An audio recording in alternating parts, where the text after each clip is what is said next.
Dr. Clark Wescoe was Dean of the School of Medicine and then Chancellor of KU during most of the 1950s and 1960s. He came to medicine as a pharmacologist and remembers where that interest began. There was nobody to deliver the 24-hour urine samples to the laboratory, and so I had to deliver them. And I delivered them one afternoon to Dr. Riker's laboratory. And I said to him, gee, what are you doing? And he said, do you really want to know? And I said, yes, I want to know, or I wouldn't have asked you. And he said, why don't you take off your white coat and sit down and I'll tell you. That was about 5 o'clock in the afternoon. I never really got home that night because I stayed with him about 2 o'clock in the morning while he was setting up the distillation apparatus and doing the analyses, and that was where my career in pharmacology began.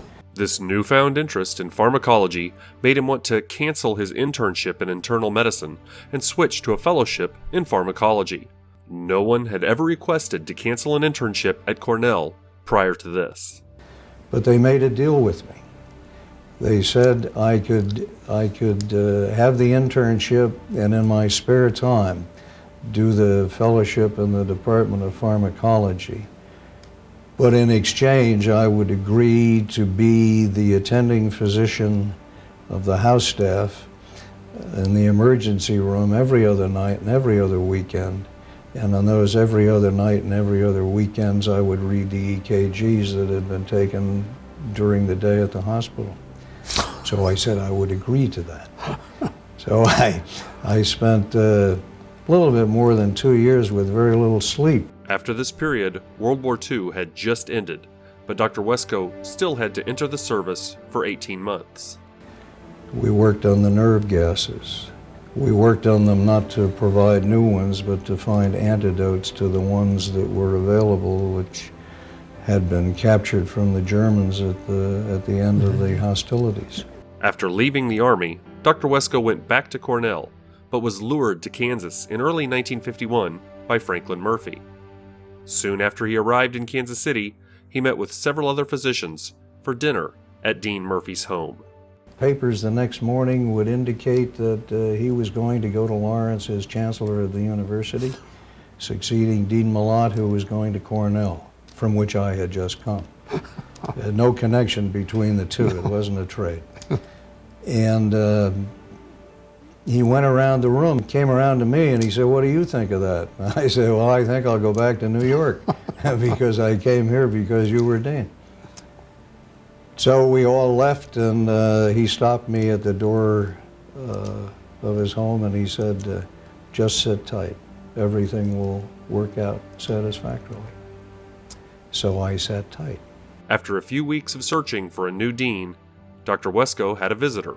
Around about February, I was visited by one of my colleagues who had been at the house that night.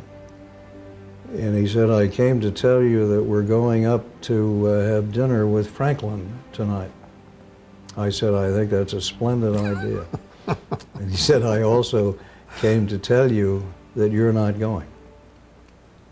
And I said, well, that's a little bit disappointing. Will you tell me why? And he said, yes. He said, we're going to tell him that either you are appointed dean in a very short period of time, or we are all going to leave because we can't continue this way.